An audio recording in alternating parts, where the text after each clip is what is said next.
नमस्कार, मैं हूं आशीष वर्मा। मॉर्निंग कॉल में आप सबका स्वागत है और साथ ही स्वागत है सीएनबीसी आवाज मोतीलाल ओसवाल स्टूडियोज में। शुरुआत करेंगे आज के शो की सुबह की टॉप हेडलाइंस के साथ।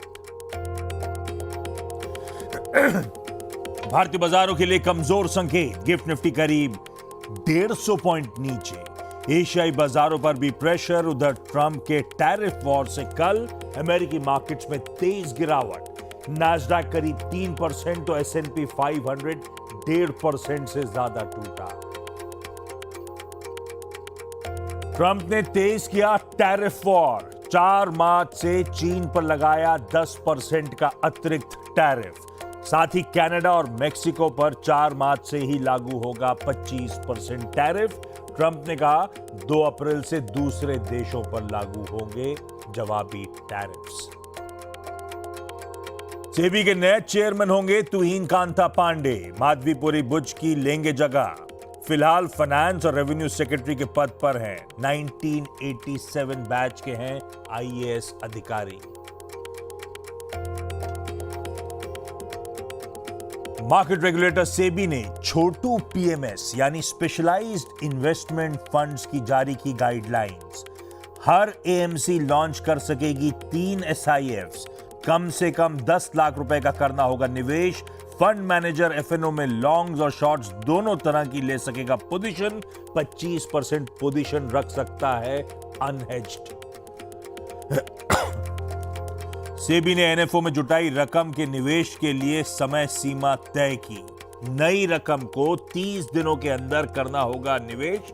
नया नियम 1 अप्रैल से होगा लागू। एएमसी शेयरों पर रहेगा फोकस।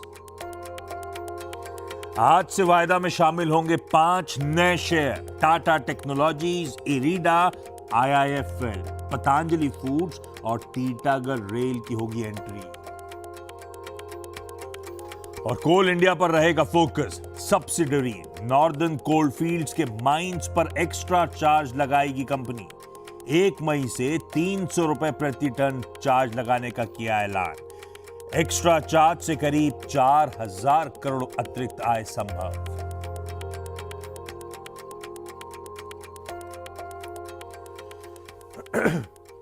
चलिए भाई, शुक्रवार की सुबह है। इस हफ्ते का और इनफैक्ट इस महीने का आखिरी कारोबारी सत्र और साथ ही आज से नई सीरीज का आगाज होगा। और भाई साहब, दिक्कतें खत्म होने का नाम नहीं ले रही। कल की एक्सपायरी आपकी स्क्रीन पर आएगी। इनफैक्ट दोनों एक्सपायरीज, ट्यूसडे की सेंसेक्स की, कल की निफ्टी की, यानी प्रीवियस दोनों ट्रेडिंग सेशंस, सिमिलर ट्रेड्स थे, सिमिलर स्क्रीन थी। दोनों दिन हायर लेवल्स पे भारतीय बाजार सस्टेन होने में नहीं हो पाई गई है। परसों 625, परसों मतलब मंगलवार को 625 के हाई से मामला ठंडा पड़ा था और कल 613 के हाई से मामला गड़बड़ाता हुआ नजर आया। और दोनों दिन बहुत छोटे दायरे में कंसोलिडेशन था और लार्जली एक फ्लैट क्लोज देखने को मिला। पर सिर्फ इंडेक्स फ्लैट था। ब्रेथ फिर से दिक्कत भरी। कल की ब्रेथ 1:5 की। एक बढ़ रहा था तो 5 स्टॉक्स ऐसे थे जो दबाव के साथ, कमजोरी के साथ कामकाज कर रहे थे। पोर्टफोलियोज के लिए काफी खराब सत्र। और मूड का जायजा इस बात से लगेगा जब एक सेगमेंट आपकी स्क्रीन पर आएगा।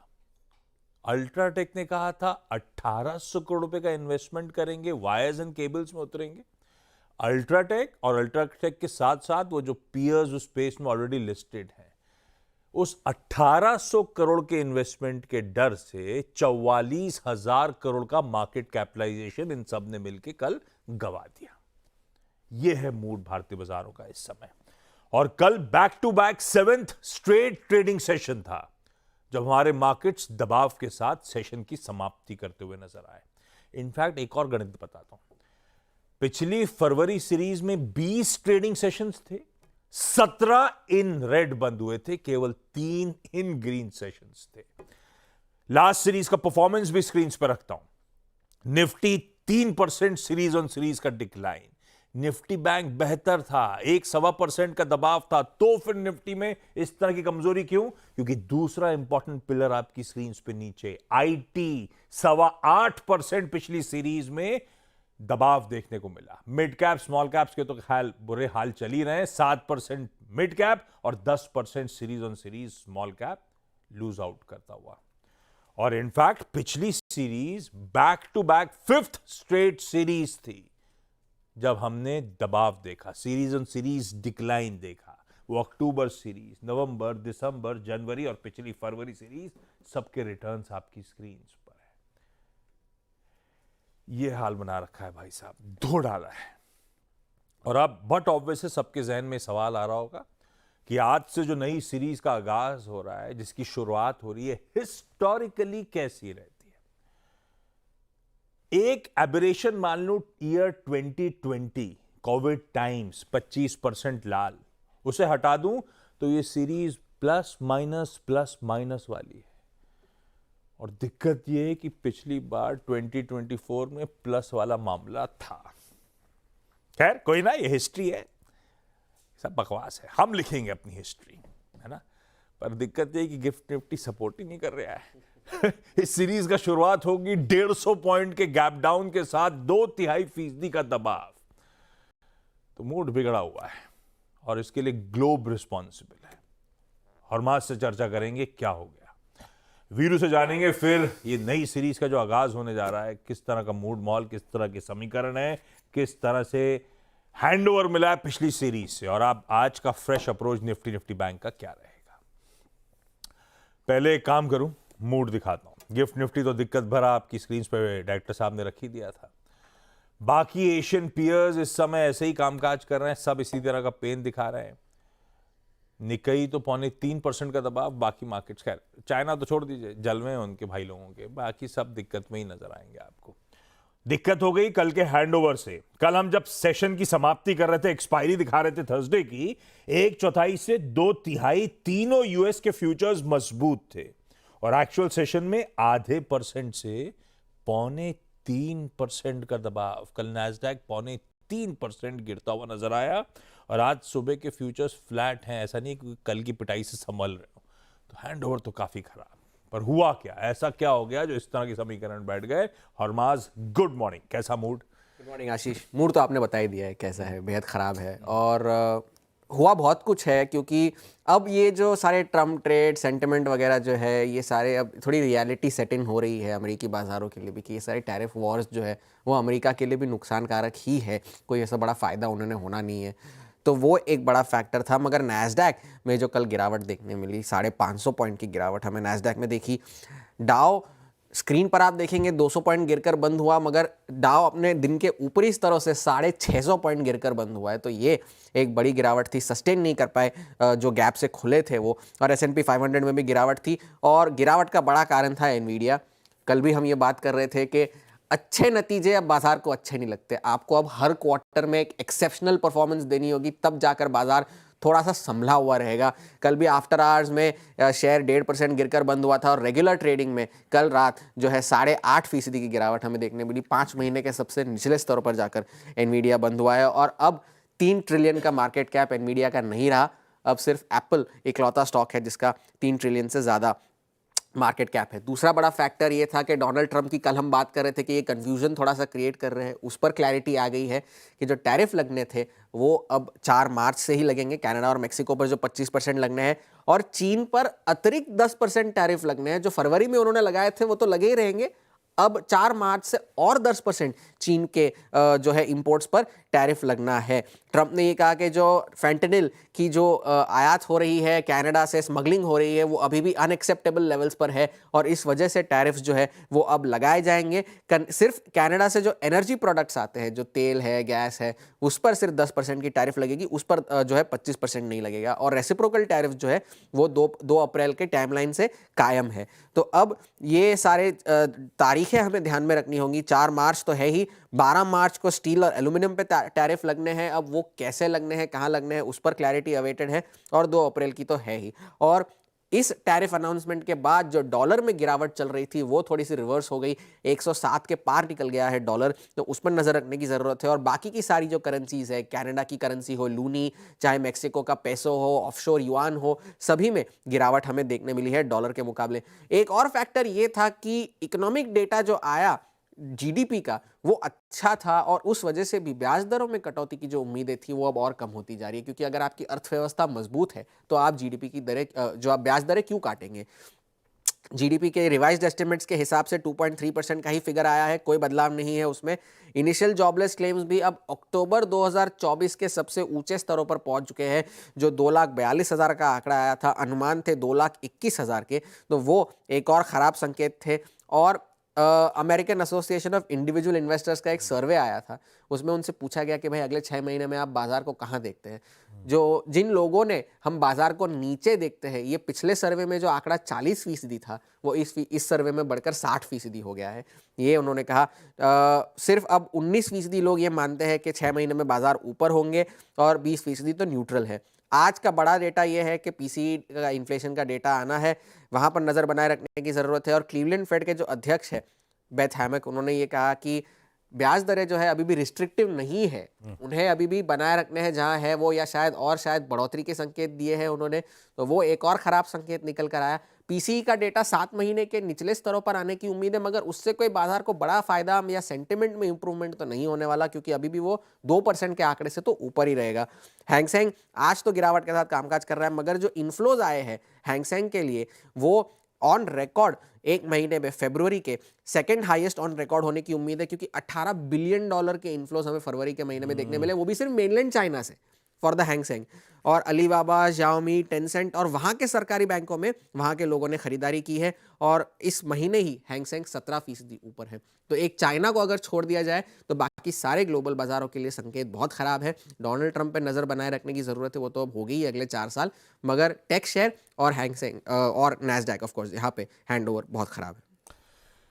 बहुत दिक्कत वाला हैंडओवर आ गया। जाते जाते हफ्ते के एंड में भी पेन कंटिन्यू करेगा। मूड ऐसे ही है और गिफ्ट निफ्टी दिखा रहा है। ऐसे में वीरू से जाना जाए, डेटा पॉइंट्स कहते क्या हैं, समीकरण बैठ कैसे रहे, और आज के लिए इस गैप डाउन के बाद दरअसल क्या अप्रोच रखें। Veeru, good morning. Good morning Ashish. देखिए आशीष, कल थोड़ी बहुत 22,500 ने लाज रख ली, क्योंकि कल पुट्स बिकी हुई थी 22,500 पे, तो थोड़ा हम रुक गए। बट अदरवाइज उसके सिवा चाहे आप स्टॉक फ्यूचर्स का बिहेवियर देखिए, कुछ भी अच्छा नहीं था। निफ्टी आईटी भी क्रैक हुआ, निफ्टी बैंक भी टुवर्ड्स क्लोज क्रैक हुआ, डे लो पे क्लोज हुआ। और एक और चीज़ आशीष, कोई भी अच्छी खबर आपको रत्ती भर की स्ट्रेंथ नहीं दे रही है। कल निफ्टी बैंक के लिए अच्छी खबर थी, बट उसके बावजूद कॉलाइटस का पहला क्लस्टर 49,000 नहीं क्रॉस कर पाया। अब कमेंसमेंट ऑफ न्यू सीरीज, जरा कुछ स्टैट्स को देखिए आशीष। निफ्टी में रोलोवर्स थोड़े से इंप्रूव हुए हैं, और करीब अगर आप देखें तो यहाँ पे रोलोवर्स जो है वो 84 वर्सेस 81%।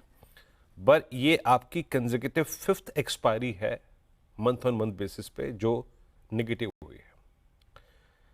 अगर आप रोलोवर्स के स्टैट्स को देखेंगे तो आप ये कह सकते हैं कि बुरा कम कौन है, अच्छा नहीं, कम बुरा कौन है, तो कम बुरा है बैंक, कम बुरे हैं एनबीएफसीज, बट बुरे सारे हैं। आते हैं, क्योंकि निफ्टी बैंक और कुछ एनबीएफसीज में अच्छे रोलोवर हुए हैं आशीष, लॉन्ग साइड पे कुछ स्टॉक्स में ज़्यादा अच्छे हैं एनबीएफसीज में। और एक और चीज़ कहता हूँ आशीष, कहाँ पे लॉन्ग रोलोवर है, थोड़ा सा उस बात को भी समेट देता हूँ यहाँ पे। अच्छे लॉन्ग रोलोवर्स प्राइवेट बैंक्स में हुए, फाइनेंस में हुए हैं, केमिकल्स में हुए हैं, और शॉर्ट आईटी और रियलिटी काफ़ी अपने साथ लेके गया है। मैं इस सेशन को कैसे अप्रोच करूँगा, कल के अगर आप इंस्टीट्यूशनल स्टैट्स को देखेंगे तो आपको नजर आएगा कि कल थोड़ा सा सेलिंग की तरफ बहाव कम था। एफआईएस ने करीब 500 करोड़ रुपए की सेलिंग करी, और डीआईएस ने इसके अगेंस्ट लगभग 1727 करोड़ रुपए की बाइंग करी। इंडेक्स एफआईएस ने कल बाय किया 953 करोड़ रुपए का, 35,000 कॉन्ट्रैक्ट शॉर्ट कवर कर लिए, और 9800 कॉन्ट्रैक्ट लॉन्ग भी कवर किए। याद रखिएगा, कमेंसमेंट ऑफ सीरीज हो रहा है करीब 1,73,000 कॉन्ट्रैक्ट शॉर्ट साइड से, तो कोई सब्सटेंशियली कवरिंग नहीं थी आशीष। अब इस पहले दिन के लिए भले ही 150 पॉइंट का गैप डाउन है, लेकिन कॉलाइटस वहीं पर है 22,600, 700, 800 सिंपली। और नीचे वो थोड़ा बहुत कल एक एफर्ट नजर आया 22,500 को डिफेंड करने का। कल 22,500 पे और 400 पे पुट राइटर्स भी थे, तो अगर आपके पास कल की शॉर्ट है, अगर आप उसे ग्रिप करके ले गए हैं, क्योंकि कल हम उस 22,661 की ट्रेजेक्टरी को नहीं पार कर पाए, तो आपके लिए दिन बहुत अच्छा है। ये देखिए आपकी स्क्रीन पे कॉल आइटस आशीष, 22,500 पे करीब करीब 50 लाख का आउटस्टैंडिंग वाई है, और यही आपको पिरामिड्स में नजर भी आएगा। आपके स्क्रीन पे पिरामिड्स जब आएंगे 22,600, 700, 800 कॉल राइटर्स का जोन और 22,500 एक पुट राइटर्स का जोन था। अब आते हैं लेवल्स पे। पिरामिड्स है तो दिखा दीजिए, अदरवाइज आगे बढ़ते हैं। आते हैं लेवल्स पे। अगर आपके पास कल के शॉर्ट है तो क्या करना है, और इंटरडे शॉर्ट्स के लिए क्या करना है। RS1 लेके आइए। देखिए अभी हम जिस ट्रेजेक्टरी में नहीं खुले उसकी टिप्पणी तो मैं नहीं करूंगा, but below RS1 it will be a sell and rise. कितना भी स्ट्रॉन्ग मोमेंटम क्यों ना हो, जब तक कि ये RS1 नहीं कटे 651, 712, इससे कंप्लीटली अगर आप देखिए सेल एंड राइज, ये सेशन बेहतर तब हो सकता है जब आप 712 के जोन को बाइसेक्ट करें। इन दैट केस 774, 810 और 861 पॉसिबल है, बट RS1 के नीचे सेल और पहला बेस लेके आइए। एक बात याद रखिएगा जो मैंने कल भी कही थी, एक एवरेज के अंदर एक सक्शन पावर होती है, चाहे वो डेली पे हो चाहे मंथली पे हो। अपने शॉर्ट ट्रेड को चेक कीजिएगा 391, 411 पे। अगर ये गया तो नीचे की ट्रेजेक्टरीज खुल जाएंगी 244, 291 एंड 343। और एक और बात जो कल भी कही थी, आज फिर कह रहा हूं, 411 के नीचे, 391 के नीचे क्लोज, ये श्योर कर देगा इस बात को लेकर कि आपको वो एवरेज बुला रहा है जो कि वीकली चार्ट से परसिस्ट करता है, और वो है 100 वीक एक्सपोनेंशियल मूविंग एवरेज जो 22,048 पे प्लेस्ड है। निफ्टी बैंक लेके आइए। वही बात, कम खराब कौन है? Nifty bank. अभी भी ये जनवरी लोज से इस प्राइस पे करीब करीब 1000 पॉइंट ऊपर है, 47,700 से। बट यहां पे क्लियरली विजिबल है कि जो फैक्टर मैं कल कह रहा था आपको, ब्रेक डाउन इन SBI, वो पेनफुल रहेगा। और SBI कल डे लो पे क्लोज हुआ, डे लो पर, और यही वो पॉकेट है जो इस वीकनेस को स्पॉन्सर कर रही है। कॉल राइटर्स 49,000 पे प्लेस्ड हैं, और थोड़े बहुत पुट राइटर्स जो है, थोड़े बहुत याद रखिएगा, 48,000 पे विजिबल है। ये देखिए आपके स्क्रीन पे। तो इट्स कंप्लीटली, कल भी सेल एंड राइज था जब तक कि 49,000 की ट्रेजेक्टरी नहीं कट रही है। अब लेके आइए लेवल्स। हम RS1 जब तक नहीं कट रहा है, देखिए ड्यूरिंग द डे क्या होगा मेरे को नहीं मालूम, बट RS1 जब तक नहीं कट रहा है, हम किस जोन में नहीं खुलेंगे मेरे को नहीं मालूम अभी, बट तब तक सेल एंड राइज है। Only about 210, 49, 210, a swing towards 413, 545 and 756 possible. लेकिन RS1 की सेल टारगेटिंग याद रखिएगा, टारगेटिंग है बेस 2। अब बेस 2 लेके आइए स्क्रीन पे, वो है करीब 48,200 का जोन, 48,200 का जोन। अगर ये बाइसेक्ट हो गया और ये वायलेट हो गया 48,000, 48,010, तो याद रखिएगा 47,710 खुल जाएगा। वीकनेस है आशीष। इंटरेस्टिंग। ये है लेवल्स जो आपको वॉच करने हैं। वीकनेस तो है भारतीय बाजारों में। चलिए एक और इंटरेस्टिंग डेवलपमेंट है, लक्ष्मण जुड़ चुके हैं। समझ ही गए होंगे आप सब लोग, कल लक्ष्मण जुड़े थे मेरे साथ, तब बता रहे थे कि आज ही देर रात जब आप सो जाएंगे तब वो खबर आपके सामने आ जाएगी, सेबी के नए चेयरपर्सन कौन होंगे। और उस इंटरेक्शन में लक्ष्मण ने कई सारे सटल हिंट्स ड्रॉप कर दिए थे। IAS ऑफिसर हैं, मौजूदा सरकार में कार्यरत हैं, काफ़ी क्लियर हिंट्स थी। बातचीत से क्लियरली समझ में आ रहा था लक्ष्मण को नाम पता है। लक्ष्मण, अपडेट आ गया है। ये बताओ, अब तुहिन सर को आप बहुत लंबे समय से जानते हो, मिजाज कैसा है सर का? स्टॉक मार्केट वाले पूछ रहे थे सर सख्त है या नरम है? बहुत ही सही सवाल आपने किया। दरअसल वो आक्रामक नहीं है, सख्त भी हैं, नरम भी हैं और बड़े ही सौम्य हैं। उनसे जब भी आप बात करेंगे तो आपको बड़ा अच्छा लगेगा, क्योंकि जो भी चीजों को जब प्रस्ताव आता है, जो भी चीजों को समझते हैं, बड़ी गहराई तक जाते हैं, तसल्ली से सुनते हैं, जल्दीबाजी में या फिर कोई आक्रामकता में कोई फैसला नहीं लेते हैं। बहुत ही प्लस नेगेटिव हर चीज को देख के वो फैसला लेते हैं। आपको याद होगा ये सुर्खियों में तब रहते थे हम लोगों की नजरों में जब ये दीपम सेक्रेटरी होते थे, विनिवेश विभाग के सचिव होते थे। तो ऐसा नहीं था कि टारगेट दिया हुआ है कंपनियों को बेचना है तो आनंद फान में बेच ही दिया डालना, ऐसा बिल्कुल नहीं था। कंपनियों को बेचने में बहुत ही सावधानी बरतते थे, हिस्सेदारी बेचने में, और कंपनी की सेहत सुधारने में इनकी बड़ी भूमिका रही। जब तक वो दीपम सचिव रहे, सारे PSUs के जो माली हालत थी उसको काफी बेहतर किया था इन्होंने। और LIC का IPO उन्हीं के जमाने में आया था, जो कि बहुत ही जटिल एक काम था। और ये 1987 बैच का IAS ऑफिसर है और पंजाब चंडीगढ़ में रहकर उन्होंने एमए किया इकोनॉमिक्स में, फिर यूके से एमबीए किया था और इससे पहले अलग अलग पदों पर रहे थे और अभी रेवेन्यू डिपार्टमेंट में थे, सचिव थे, जो बजट में आपने ढेर सारे इनकम टैक्स में राहत वगैरह देखे थे, तो उसको बनाने में इनकी बड़ी भूमिका रही थी और वित्त सचिव भी रहे थे।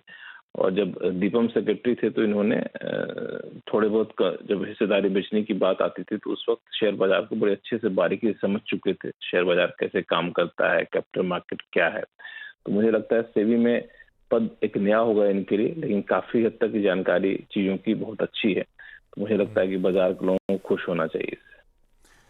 बाजार के लोगों को खुश होना चाहिए। कल माधवी मैम का लास्ट डे है 1 मार्च को, तो अब मेरे ख्याल से मंडे को तुहीन सर पदभार संभाल रहे होंगे। अच्छा लक्ष्मण, एक सवाल और है, तुहीन कांता पांडे कि तुहीन कांत पांडे?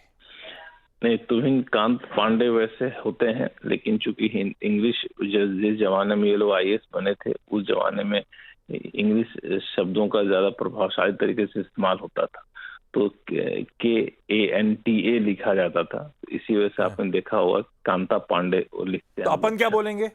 तुहिन कांता पांडे ही बोलेंगे, शक्ति कांता दास ही बोलते थे हम लोग, याद होगा आपको, तो यहाँ भी कांता ही है। ठीक है Laxman, thank you so much जुड़ने के लिए सुबह सुबह। कल देर रात तक तो लक्ष्मण सोशल मीडिया पे आप सबको सारे डेवलपमेंट्स अपडेट कर रहे थे और सुबह उठ के हमारी फिर मदद कर रहे हैं। Laxman thank you. अच्छा, आज की कुछ इंपॉर्टेंट स्टॉक्स इन न्यूज की तरफ बढ़ा जाए। तुहीन सर कॉन्ग्रेचुलेशन आपको।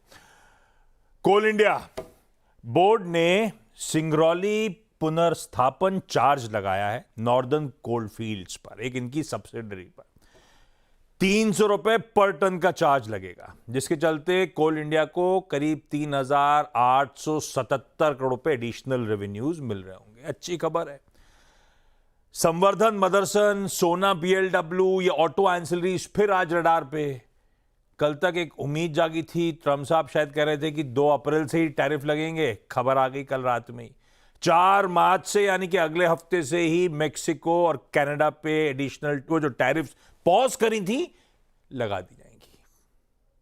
तो और ये सब वहां पे सारी ऑटो कंपनीज हैं जो यूएस में एक्सपोर्ट करती हैं और उन ऑटो कंपनीज को ये कंपनी सर्विस करती हैं, मतलब पार्ट्स प्रोवाइड करती हैं, इसीलिए ये रडार पे आ गई। 3 रिजल्ट्स आने थे कल। KSB लिमिटेड आय में 20% का उछाल, मार्जिन 50 बेसिस पॉइंट्स उछले। शैफलर इंडिया आय में 14% का उछाल, मार्जिन 17.3% पे स्टेबल। और तीसरी सनोफी इंडिया आय में 10% का उछाल, मार्जिन 180 बेसिस पॉइंट्स का इंप्रूवमेंट। तीनों नंबर्स दिख तो ठीक रहे हैं और तीनों, खैर पूरा बाजार पिटा हुआ है, तीनों स्टॉक्स पिटे हुए हैं। LIC, इनको महाराष्ट्र सरकार से FY21 के लिए 480 करोड़ रुपए का GST नोटिस आया है, उसमें पेनल्टी इंटरेस्ट सब मिला के आपको एक्चुअल अमाउंट बता रहा हूं। टाटा पावर कंपनी कह रही है कि TP सोलर, इनकी सब्सिडरी को ऑर्डर मिला है 632 करोड़ का सोलर मॉड्यूल्स के लिए। ऐसे ही GE पावर कह रही है हमें 273 करोड़ रुपीस का ऑर्डर मिला है। कर्नेक्स माइक्रो सिस्टम कह रहा है हमारे कंसोर्शियम को 325 करोड़ का ऑर्डर मिला है कवच सिस्टम्स के लिए। इंटरग्लोब एविएशन, जनवरी मंथ का अपडेट आया भाई साहब, इनका मार्केट शेयर और बढ़ गया है, 64.4 से बढ़कर 65.2। ये है मार्केट शेयर एक एयरलाइन का हिंदुस्तान के बड़े बाजार में। खैर क्विकली छोटा सा ब्रेक का समय हो गया, बाकी और भी स्टॉक्स न्यूज इंटरेस्टिंग है, लेकिन सुबह वाली इंपॉर्टेंट बता दी मैंने। ओके, ब्रेक के बाद आपका स्वागत है। आज का फ्राइडे का events calendar. Reserve bank of India आज $10 बिलियन लिक्विडिटी इंजेक्ट करने की तैयारी कर रहा है USD INR buy sell swap के जरिए। 10 बिलियन मतलब करीब 85,000 करोड़ रुपए की लिक्विडिटी इंजेक्ट होगी सिस्टम में। 5 स्टॉक्स वायदा में आज से शुमार होने जा रहे हैं, IIFL finance, IREDA, Patanjali foods, Tata technologies और टीटागढ़ रेल सिस्टम्स। PFC आज 3.5 रुपए का एक्स डिविडेंड होगा। ताइवान एशिया में बंद है, बाकी सारे मार्केट्स कामकाज कर रहे हैं। हमारा आज 5:30 बजे GDP का आंकड़ा आना है। कल US का आया था, आज अपनी बारी है। वैसे आज शाम को इंटरनेशनल मार्केट्स में एक ही सबसे इंपॉर्टेंट चीज है, वो है US का डिटेल्ड वो जो PEC, personal consumption expenditure, PEC price के अपडेट्स आएंगे, जो इंपॉर्टेंट है फेड के इन्फ्लेशन के मापदंड के लिए आज से। वो आज शाम को इंपॉर्टेंट डेट। आज नेशनल साइंस डे है। आज ही के दिन जाने माने फिजिसिस्ट सर सीवी रमन ने रमन इफेक्ट की डिस्कवरी करी थी। ये रमन इफेक्ट क्या है, ब्रेक के उस पार वीरू आपको समझाएंगे। आज प्लैनेट परेड है। 7 प्लैनेट्स एक ही लाइन में अलाइन होते हुए नजर आएंगे। 7, Venus, Mars, Jupiter, Saturn, Uranus और नेपट्यून, और इसमें जोड़ दीजिए मरकरी भी। पिछली बार 6 दिखे थे, अब 7 एक साथ दिखेंगे। आज शायद यूक्रेनियन प्रेसिडेंट जेलेंस्की साहब यूएस में होंगे, वो मिनरल रिसोर्सेज का एग्रीमेंट यूएस के साथ साइन करने के लिए। ईयू चीफ आज पीएम मोदी से मुलाकात कर रही होंगी। आईफोन 16E आज लॉन्च होगा। और एक ओटीटी रिलीज इंटरेस्टिंग है जिसका इंतजार था मुझे, डब्बा कार्टेल, शबाना आजमी की है, नेटफ्लिक्स रिलीज है। चलिए कमोडिटी स्ट्रैटेजी क्विकली स्क्रीन पे। पृथ्वी फिनमार्ट के मनोज कुमार जैन साहब ने मदद करी है। गोल्ड अप्रैल वायदा बेचिए 85,660 का स्टॉप लॉस, और चांदी मई वायदा बेचिए 96,200 के एसएल के साथ। गिफ्ट निफ्टी के संकेत फिर से दे जा रहा हूं स्क्रीन पे। 140-150 पॉइंट दबाव के साथ फिर शुरुआत होनी है अपनी। इस नोट पर आज के मॉर्निंग कॉल में इतना ही। ब्रेक के उस पार आज का सीधा सौदा। नमस्कार।